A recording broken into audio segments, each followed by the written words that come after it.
Hi, Libra. How are you? Hi, Amy. I'm good. How are you doing? Beautiful Friday. I'm joking. It's very cloudy. Yeah. Yeah. So everybody knows I have Libra Forde on not the phone, on the Zoom today. And she is the COO of Self Enhancement Inc., which Yeah. is a Hallmark Portland nonprofit that helps underprivileged youth and families. But Libra is more than that. I want to talk to her about, so I've been following Libra because she's been doing these motivational minute videos that we'll talk about, and she'll tell us what those are all about. But I've started following her with those, and they've been very helpful. And so I just want to talk to you about those videos, and there's the word motivation in there. But why they're helpful is because they're not fake. That's the only reason. Because there's like a motivation to it, but it's like we got to be real here, right? And so I'll tell you what really helped me, which one. And Okay. then anyway, so just tell us about how you started those videos and just more on your background, because you're also into leadership too. So Yeah. So I started the videos because I needed to work on my timing. So I was in Toastmasters and I had won the state championship. And so in Toastmasters, you're given with a timer, you usually know your last minute, right? And so I wanted to learn the rhythm of a minute because I found when a timer would tell me it's a minute, I would hesitate, I'd freak out in the moment, and it would just throw me off. And so instead of doing that, I wanted to learn my own rhythm. And so that's how it started, right? Because the last minute of your speech in Toastmasters, all my speeches were motivational. And so I wanted to kind of wrap it up in that minute and be done. And that was supposed to be like the most poignant moment. And basically, the point of my 7 minutes was in this 1 minute. So I used Facebook to learn the rhythm of a minute and get to the point. okay. And that started in 2012. Oh, Um, okay. yeah, Sorry. and So so yeah, it's okay. been a long time. And so then I won for Hawaii and then I went to the international speech contest and I just kept doing it because as I kept winning, I wanted to make sure I was on it. And then people were like, these really are helpful. So I was like, oh, okay, I'll just keep doing them. Oh, so I started following you with when the coronavirus happened. And Yeah. so I thought that you kind of started them then Yeah. to help people, but have you kicked it up more during coronavirus or no? No, Or I have you gotten still more honest during coronavirus? no, I've always been pretty raw, but I think Okay, good. That's probably why it's working. yeah, I think I had one video that was about COVID and being black, like it was an analogy that just like I went to bed, I did it, I went to bed, and in the morning, our at SEI, our branding person called me and was like, "Yo, have you gone Hmm. to your Facebook page?" And I was like, "No, Hmm. why?" And he's like, "Go to your page." Wow. And Okay. it was like a million something follow views and it was like 20,000 share. It was just crazy, right? So I was just like, oh, okay. And I went back to sleep, right? And he's like, no, you gotta do something. And I was like, do what? And he's like, do it again, do it again. I was like, I don't know if I can do that again. But Hmm. I still do the same amount. I usually do them on Sunday, Mondays, or Monday, Tuesdays. I do like 2 a week. Every now and then I'll pop one another day. But I I usually get it from my own kind of studies, right? So I study something on Sunday that I feel like I need to work on or think about. And I do some research on, I read, I journal, and then I'll come up with something to say. Okay. So, how do you pick out the thing that you feel that you need to work on? And do you have an example of one? And I might think of one Yeah. too, but you probably. So, I mean, last week I think my thing was about worry. Like if you notice, all my posts are usually around the subject because it's something that's going on with me.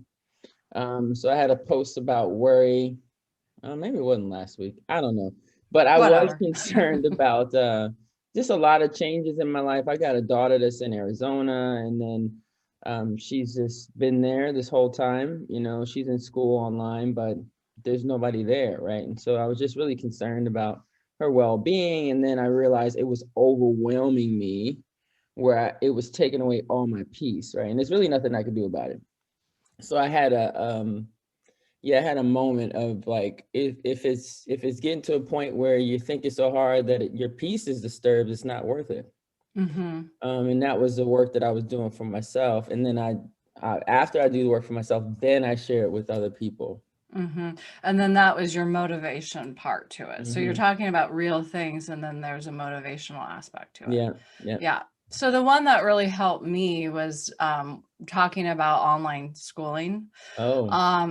Because right when the coronavirus started, I went crazy, basically. I mean, I was like a manic woman trying to work a lot.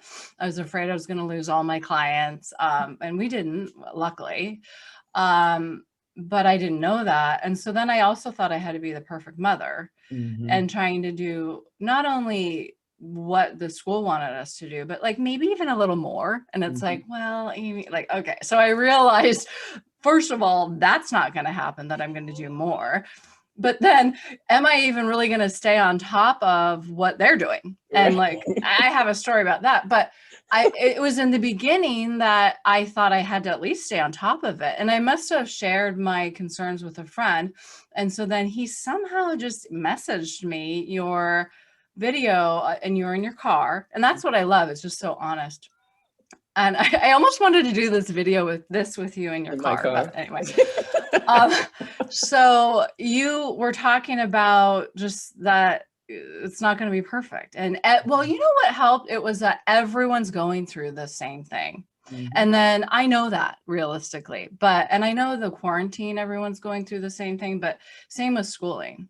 So that helped me a lot. And so then from there, I started following you. Oh, very cool. So I have a deeper story with the school thing. When I lived in Hawaii, I decided to homeschool my kids, and I'm a type A person. So I spent 9 hours on a Sunday the first week preparing their curriculum. We started on Monday and they finished in 15 minutes. Oh, they finished their work in 15 minutes. So then you're like, whoa, now what do I have to do? Wow. So maybe your kids are really smart though. No, I think I didn't know what I was doing. So what did you do for that? Then you sign them up for school the next day? No, I actually called a company called K-12. I like Googled like who creates a curriculum in a box, because I can't do this every week. I did the math, right? Like I was like 15 minutes times 8 hours times 9 hours. Yeah, probably not going to do that. So then I saw that, didn't you? I thought you created K-12. I mean, I looked into your... So I used K-12 first because of that. And then I started a school in Hawaii using K-12 curriculum.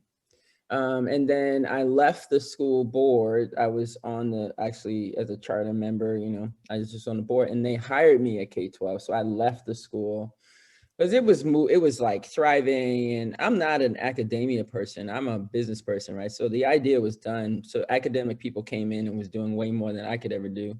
So then I went to work for K-12 because I was just so, I was super excited about K-12's direction and the whole hybrid concept of school. I thought it was a really great opportunity for kids that were different. And so that's the reason why I did that video, because I experienced it, right? Like being the type A mom and wanting to get it all done. And then you realize at some point they're learning and they're just sitting here and they're happy. Yeah, well, and I think maybe you said that they're happy. Well, so they're housed, they're fed, I mean, like it's the basics, and they have a warm, like meaning like warm feeling in the house. And, we talk. Yeah. I talk to him. So my kid is, I mean, he's lucky. We can afford to ski and snowboard. So he's up at the mountain with his dad, but his dad talks to him. So it's kind of like, do I care if he's not checking in with his school today? Maybe not, or not. And it's all the things that they wouldn't learn in the classroom. Exactly. More important things, right? They can learn the classroom work in minutes. And that's really my point. Like everything that I prepared for them was academic, and they did it in 15 minutes. So I just, and a lot of our, I'm not sure, I don't know if a lot of our listeners have kids. So I just want to kind of close up the kid thing with what might be a connection. Yeah, And then I want to talk about motivation in the workforce and absolutely. all that. So the connection I see when I saw another post you did, I can tell you what it is. I thought, oh, maybe the SEI kids are watching this because this could be Mhm. really helpful to them. Is that also kind of why you're doing this or no? No, actually, I did not open my page up until that COVID video. So my page was super private, which is why nobody really knew I was doing them. And when I did the video, I do remember before I went to bed, my friend said, "Can you make it public so I can share it?" And I said, "Yeah, sure." And it was like the last thing I did before I went to bed. And it was probably the first video I've actually made public in years. I'd never, I mean, I'm a survivor of domestic violence, so my life was always very confidential. Mhm. So I never was open. So the kids definitely didn't even know I was doing that. Now they do. Mhm. Well, um, yeah. I go places, even here in Portland, Avell Gordley, the first African-American representative for Oregon. I showed up in a meeting, and I've interacted with her before in my videos. And I showed up at this meeting after months of being in COVID, and she goes, "Oh, it's the motivational minute lady." And I was like, "Oh, wow." You're like, that's me. That's me. And of course, coming from her is just an amazing thing. So I hope the kids get something out of it, but I hope all people can get something. I'm moved when I can move people to be their better selves. It just makes me really, really happy. Good. Well, and it's crucial right now. And Mhm. the last thing about kids is the example that I thought would be good for any kid, and it's also kind of a marketing example, was recently you were talking about social media and how your social media is like your page is like your house. And Mhm. so you need to invite people into your page that are respectful. And Mhm. I thought, wow, I wonder if a lot of kids could listen to this and think about like bullying or Yeah. whatever. So, yeah. It's a space. And I think that space is something that we've considered more of in the last couple of years, just what space means to an individual and how we should you should get permission before being in spaces. We've been better at that the last couple of years in this nation, and it just needs to extend in all platforms. It's not just physical, it's also virtual. Yeah, and so you think about things a little differently than other Mhm. people. So it's Yeah, fun I to don't know see. where that comes from. My dad always used to talk about. I don't know what that is. I literally Google it all the time. So you're like, "Oh my God, your analogies," and I look it up. Like, why? Why do I think in analogies? Do you mean you Google it to make sure someone Yeah. else didn't say it Well, or no, that I it's not true? Google why I think like that. Like, I'm Oh, fascinated myself. Like, what made me think of that? Like, and then I'll go down a rabbit hole of that. Like, I'm a thinker. yeah, but here's a weird question. Are you also a writer? No. Okay, so you might just be a different type of writer. So you're Yeah. more of like you have a writing brain, but you're a verbal writer. Yeah. And so Yeah. that's your style. And that's That is my how, style. and a Because lot I've of, had people for years say to me, "You should write a book. You should write a book." And I sit down at the computer and I'm like, and I'm type A, right? So I make this 6 months plan. I'm going to sit down at the computer a half an hour a day. And I get to this half an hour and I'm like, "This is stupid. I don't no, want to do yeah. this." So you would dictate a book to somebody else and then they can An put it idea. together. There's, I think some real authors did that, like back in the day. Um, so anyway, so I just want to talk about just the workforce and anything. I mean, even if you're not in the workforce right now, we are moving into a new year. So Mhm. what are your thoughts for people on how we can have possibly a mind shift on the new year? Mm. I think this is a time to plan, right? You can't achieve without planning. And so I'm hoping that people are taking, this is a couple weeks left, to really, really kind of hone in on maybe some things they've never done before. I've experienced a lot of close friends, indirect friends who have said to me, "I'm starting a business for the first time. I've always wanted to, right? And I lost my job. And so now I'm doing it." And so I'm excited to hear those things. I think people are finally feeling emboldened to do what they need to do. And so I just think folks should plan. You should make it happen. Whatever your dreams were, go for it. why not? I mean, we're in a world of unknown, so why not add one more thing to it? It's not going to hurt anything. Well, I think it is a good time right now. I actually started these videos that I stopped with my daughter called Fika Talk, and there's a story around Fika. It's a Scandinavian tradition. Mm. It's in the afternoon where you have coffee or tea. Huh. And we were talking about, I always think of opportunity through loss. So Mhm. like if you're going to lose a client, it opens, or a job, it's going to open up your world for new things, whether it's a client or whatever, to write a book, whatever. So, yeah, so that was one. But what if, so that's why it's a good time right now to do new things if you've lost something. But what Yeah. about people that haven't lost anything? Like they Yeah. still have their job and yeah. Mhm. Yeah. I mean, I haven't lost my job, but I think we've all lost something, right? And we all mourn differently. So some folks will take longer to get to the next step, which is to move. And I think we all have to be respectful of that because it will be different for each one of us. But I think we've all lost something. Um, and like any loss, not all things we lose are necessarily a bad thing, but it's still a loss. Okay. And so I think I've come to terms with the fact that there's a lot of things different in my life. I don't teach spinning right now. The studio's closed. I've lost that. I can still ride in the studio. And I have moments where I will cry because I miss that. I lost it. And that's a version of mourning, right? But I think we've all lost something. The people who have lost jobs, obviously, is more tangible. The people that have lost humans in their life, that's tangible. You know, this has been a tough time of all types of loss, but we're all mourning in some way.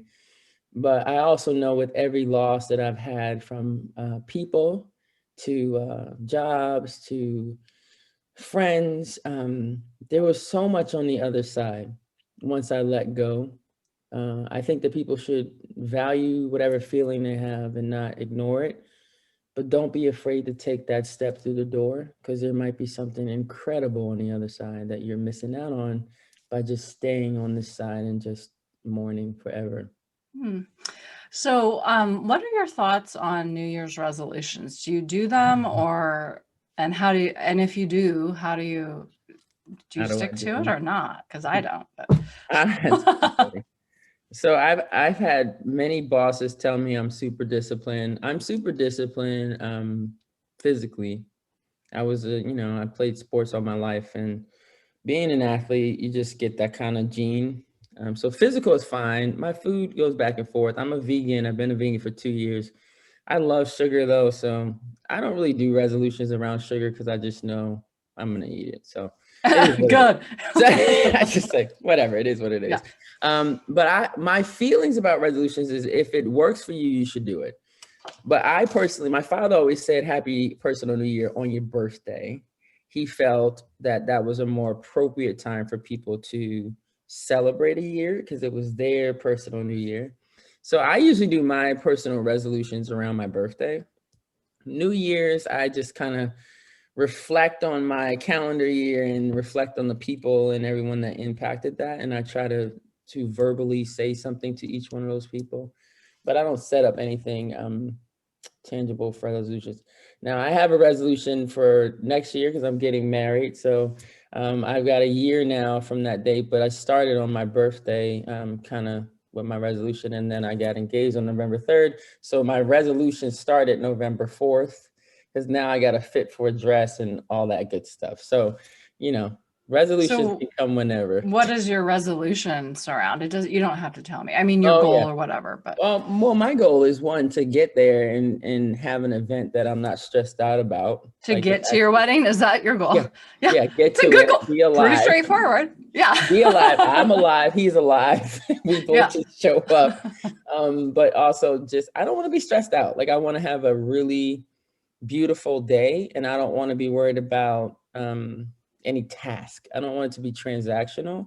I want it to be an experience. And so that's my goal, is to get to it that way. But how are you going to make that happen, not being stressed? Does that mean you'll have to work ahead of time, or you're just going to like loosen your expectations on yourself, or For me, it's asking for help. Oh, whoa, what? Okay. Yeah. And Well, that's my, that doesn't even occur to me sometimes. Like, especially when I'm not in my right mind. So who are you going to ask for help? Are you going to hire oh help man. or friends?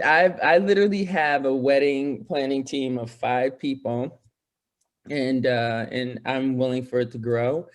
And I'm also, another part of my commitment is not is letting things go, right? Like, it doesn't have to be perfect.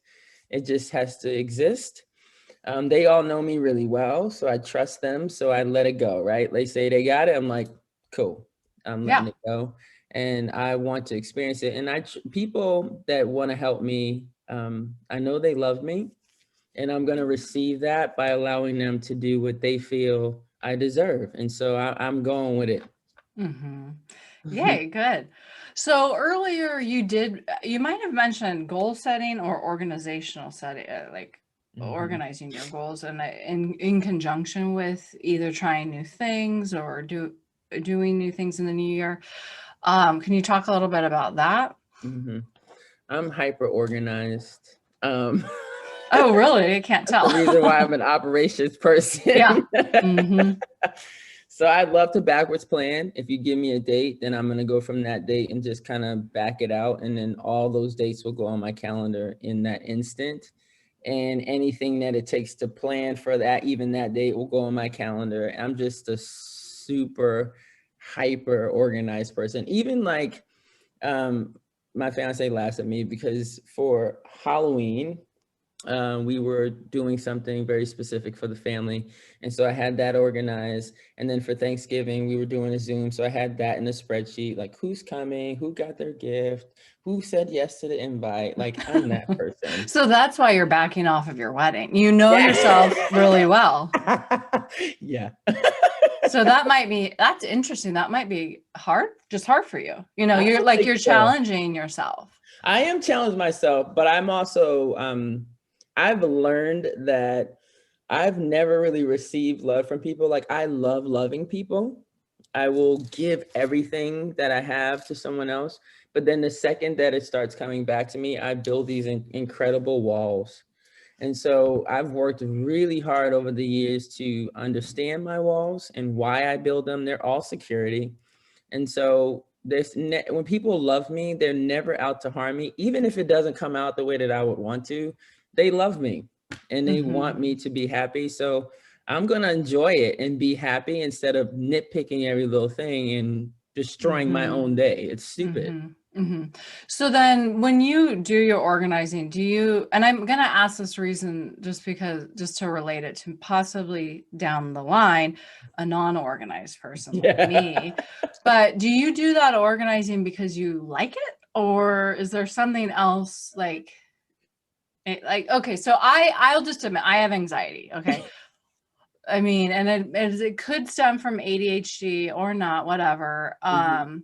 And I've been reading a little bit about ADHD, Right. and some people manage I'm not saying you have ADHD, but they do manage by hyper organizing. Yeah. But I don't know if they like it, So Mhm. some Yeah. people actually like organizing. Is that Yeah. you? Um, I have my moments. I mostly like it. But I like it because I like the results I get.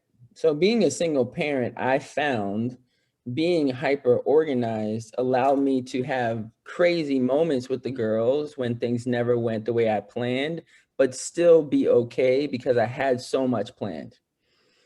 For example, it would take me 2 hours to get the girls out of the house. I have 3 girls, and the 2 hours would be me planning, right?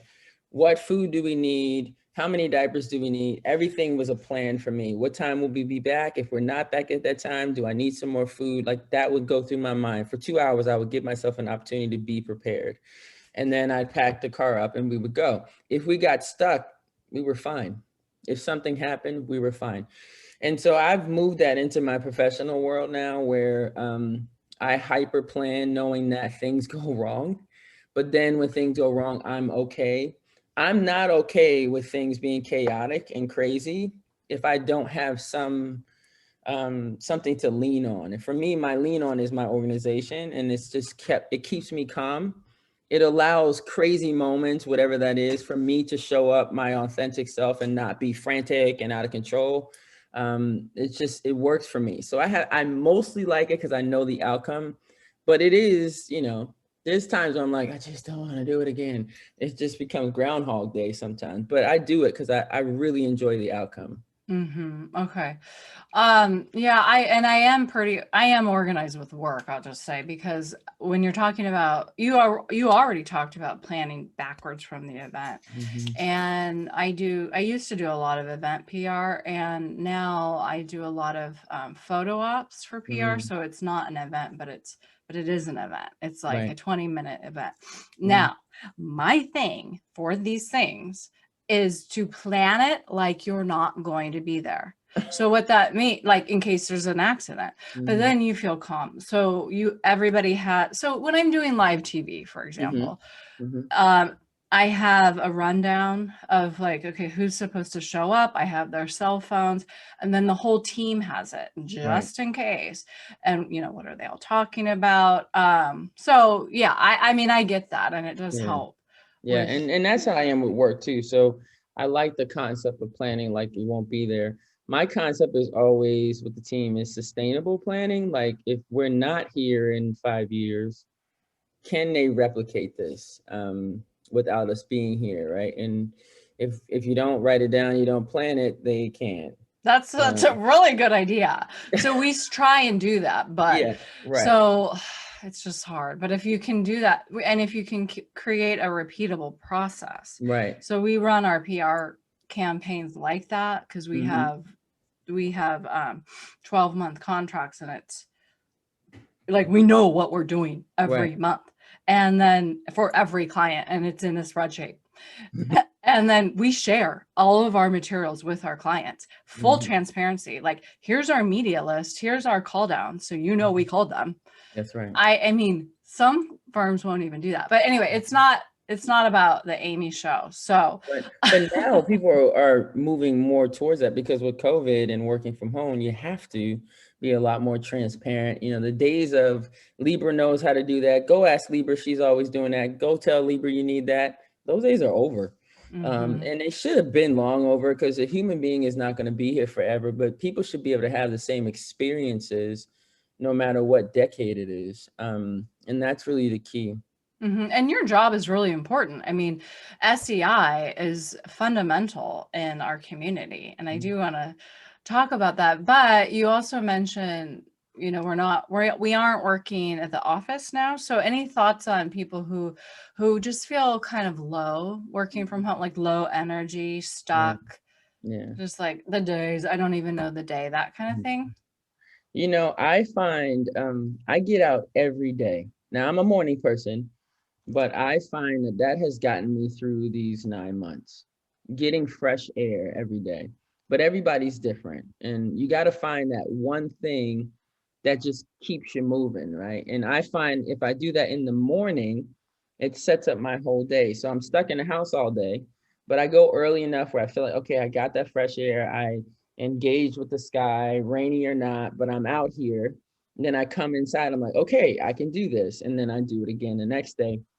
But you got to find that one thing, and it's different for each of us, and connect with yourself and be honest with yourself. What is that thing that I need? Maybe it's calling a girlfriend every night. I got one of our staff members every day at the end of the workday, she gets in her car and she drives at least 5 miles to like simulate the closure of her workday.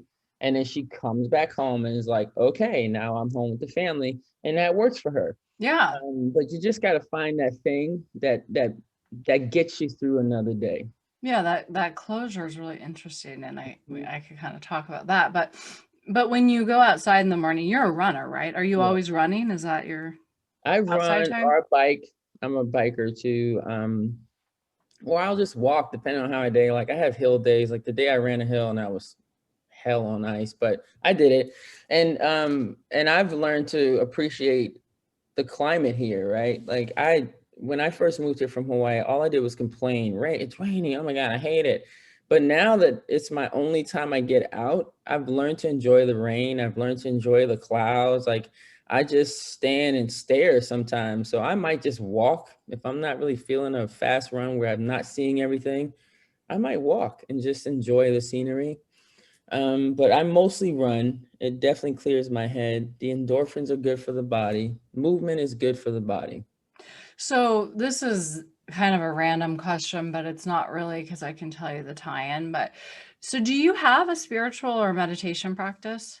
I do, actually. So I wake up daily. I don't look at anything until I read my spiritual guide. And then after that, I kind of reflect on what I read and what I want to do for the day. And then I'll journal. Not long, because like I said, I don't like to write, but I do journal. It might be a paragraph. And usually the journal is my first kind of processing what I'm thinking and how I'm feeling. And then I do yoga before I do anything else every day. Ooh, When so I wake how long up. do you do yoga for? I'm sorry, I'm kind of like, I pretend to be organized and like I actually care about a schedule, but I am disciplined in certain ways, but then I never do it. So, but that's why I ask these questions. So I do yoga in the morning, about 15 minutes, not long, but then before I go to bed, I do 40 minutes. And the reason why I do yoga, again, it's the outcome. So I like yoga. I love yoga in the moment, but the outcome of yoga for me is a peace that I feel. And I have arthritis. I've played basketball for years, and I find I don't have any pain if I do it. And so I stay with it because the outcome means I have a really, really productive day and I'm just not stiff. And then, of course, the grounding of it. So after my reading and writing, the grounding of all of that and kind of my physical being is really helpful for me to be my best self when I then go wake up my kids or, go to work on Zoom, whatever that is. So do you have young kids in the house right now? I do. My youngest is 11. And then I have a 15-year-old, and my 21-year-old she lives by herself. In Arizona, yeah. In Arizona, yeah. So yeah, I mean, and that is a tip. I mean, not to keep making this about people with kids, but even if you have a partner in your house or whatever, waking up before them is, I kind of, so coronavirus has thrown everything off because I used to do that. And I would have my husband would leave really early in the morning to go to the gym.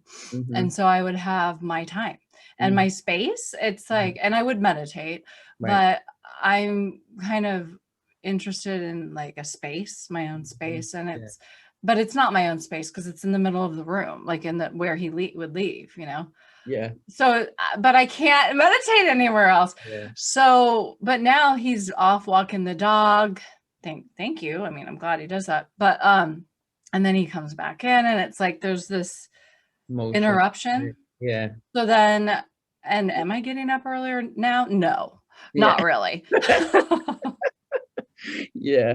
I found that, I mean, it took me many years to become really disciplined with my morning routine. And I mean, I have days that I wake up and I'm like, I'm going back to sleep, depending on where I am, in life. But I mostly do that schedule. I'm pretty disciplined about that. But now with the fiance, I will say there's days where I'm just like, okay, I'm off. But I've been really good at holding true to what works for me.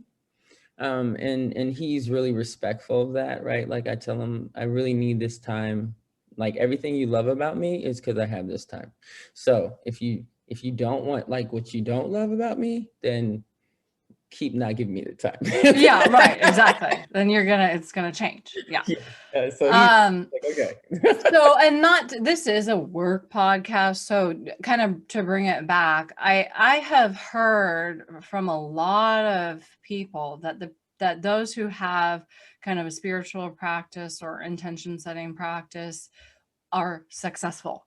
The most, and I think that people have written books about this, that the most important, the most successful people do this.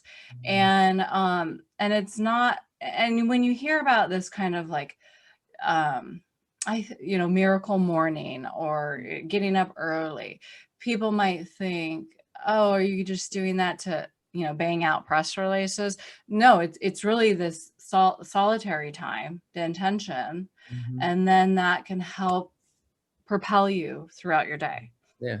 Yeah. It also, I think, has a lot to do neurologically with your brain. We overload our brain so much. We underuse it, but we overload what we do use. And it's such a small portion of it. So when I think of your home, right, there might be one room that you just use all the time, and it has like walking tracks of dirt. It has chairs that are kind of lopsided now, and it's just overused. And then you got this whole other room that you never go in. The couch is beautiful, the floor looks great, and you're just like, why? And it's just a habit. It's comfort. And what I find in my meditation time, intentional practices, I get to dive into those unused rooms and figure out how I can use them better. It's intentionally looking at them and understanding them and not avoiding anything. Because the more you avoid, the more harm you're doing for the room and for yourself. So you need to be intentional about making sure you check that. I always tell people, there's a mess in your message. And so once you find that mess, you can clean it up. If you don't know what the mess is, then you can't clean it up. So don't be afraid to look at the message and get to the mess so you can clean it up. Mm-hmm. Yeah, and literally speaking, for people that are working from home now, I mean, so you're talking about being overloaded all day long. And so when we don't have breaks because we're in our house Mhm. working, that's a problem. And so, I mean, even let's say I did go to the office, which I did, meaning, well, I don't have the office now, but I used to go to an office. I Yeah. would still work the same hours, but even the simple act of walking down the hall to go to the restroom Mhm. is a break. And it was a pretty office, and I could see, it was like there was windows that you could look in and see people, and Mhm. you could kind of see people that you've made relationships with that are not in your company. Yeah. And that kind of thing, like, that's gone. Yeah. And so, I mean, there's the movement, yeah, like walk around the block even. Mhm. But the idea of meditation is kind of like that intentional thought to, I'm going to switch gears here. That's right. And so I think that that could be a tip for people Yeah. working from home. I mean, and also meditation is another thing because not everybody can do it. Breathing is always a form of meditation. It doesn't have to be so thought induced. Because some people are afraid of thinking like that. The solitude is not something that makes them happy. And I get it. It takes time. But breathing, just stopping to breathe is really helpful. I really like the fact that on Apple Watch, like it's a moment of, they have these breathing minutes. And that's a quick and easy way for you to start. I think the Fitbit does it too. It's just like moments where it just dings you and it's like, stop, breathe. It really does a lot for your brain. There's all types of science around it. You can just stop and breathe for 1 minute and it will change your entire perspective. Yeah, so I'm excited. Well, number one, for those that are scared of meditation, it's not really meditation actually doesn't have to be a big deal. And the reason I actually asked you about it was because you're talking about being outside and moving, and Mhm. there is moving meditation. That's right. So there's that. And then you're also talking about looking up at the sky and, just Yeah. honoring that. And that's kind Mhm. of where I got the spiritual question. But speaking of just stopping and breathing, I actually had a therapist tell me once, this was years ago, I was just stressed. I was working a lot, 2 little kids.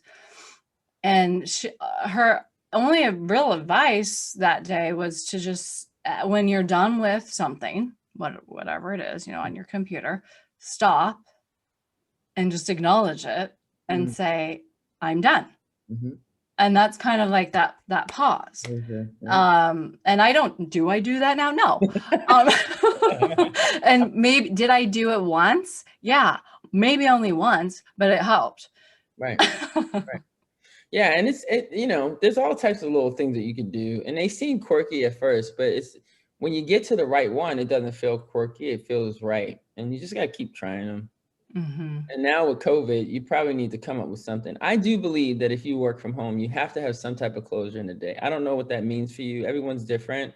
Like I said, I have one staff member who drives. I think that's brilliant. It works for her. I'm not a night driver, so that wouldn't work for me.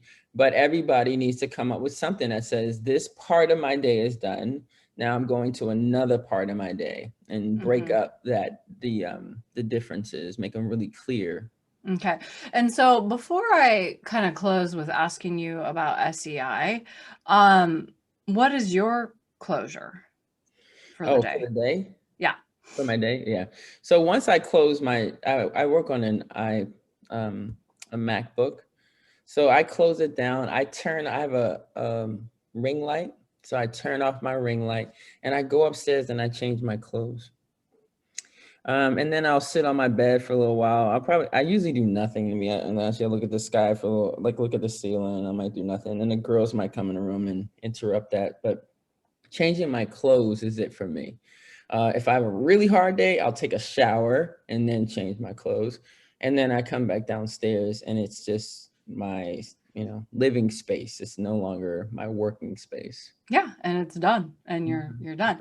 So yeah, let's just talk a little bit about SEI, and then I'm going to ask you to just tell us what your motivational minute might be for the day. But first, just SEI is just amazing. So tell us about that. Yeah, so self-enhancement is a almost 40-year-old, we'll be 40 next year, agency, multi-service agency, where we primarily focus on Black youth and families here in Portland metro area. And we do services that stem from in school, which is where we case manage in a school students that need special attention to get to the end of their winning cycle, whatever that is for them. After school programming, because we believe life has options. So we show kids different options in life to make good choices. And then for the family, we do things like houselessness. We help repair that. We also help with utilities and domestic violence, fatherhood, reuniting foster children with their biological family. Anything that's going to make a youth be successful in school, we will do. Because a lot of the issues that I mentioned in terms of the services for families that we know exist for kids in school, when they exist, a child cannot be successful at school. So we've taken on all of that. We call it wraparound services because it wraps around the child, and we make sure everybody's healthy so that the kid can be a positive contributing member of our society. Yeah, and you guys are actually in schools. I mean, I saw that you're at, yeah, I mean, like you're at Jefferson High School. You have a office and you have staff there. Yeah, we do. Yeah, we have 26 schools that we're in 5 different school districts, which is incredible considering Tony Hobson Sr., our founder, started this in 1981 as a basketball camp, and now we're in 26 schools in 5 school districts. Okay, that's amazing. So tell us your motivational minute. I actually have one because I have a couple of friends who keep talking about, oh my God, his life is just so different. And different has become this really negative term for us. And so I was thinking about difference earlier today, and difference has been my impetus to success for all my life. I was 6'5" at 11. I've never been the same as anybody in the room. I've always been different, and I've had people around me who have fortified my difference, and it's allowed me to thrive. And I just don't want that word to become a negative thing. We should celebrate difference. And though this time is difficult, that's very different than saying different is so terrible. Uniqueness is what we need. And I think that we need to celebrate people that are different because they come with ideas and inventions that we may need to move forward. But I just want us all to know that different is a good thing. It propels us to the next opportunity. So don't be afraid of it. Perfect. Thank you. And wait, what's your sign off that you do? The elevate. Oh, elevated views, elevated you. Create a great day, yo. I don't know how I even started that. Like, well, I Yeah. just create a great day is my dad. That was my dad's thing. I lost my dad 7 years ago. And so he always said, create a great day. So I stole that from him, but it was also my way of pulling his legacy into my life. And then elevated views, elevated you, that comes from one of my speeches from Toastmasters. And so it just stuck. Yeah. And then you have the beginning part that you say. Oh, happy motivational minute. And that's because I'm a singer. So I'm just ridiculous with stuff like that. It's great. I mean, because there's a lot of energy to it, Yeah. and it's fun, but then Yeah. it's a mix of everything, because then you're Yeah. talking about serious things. It's And so then, me. I sing everything. Everyone that knows me knows, like, oh God, here goes Libra. yeah, well, sounds fun to be in your house. Yeah, that's pretty funny. Yeah. Well, thank you so much. We all really Absolutely. appreciate Thank you for it. having me, Amy. I appreciate you thinking about me.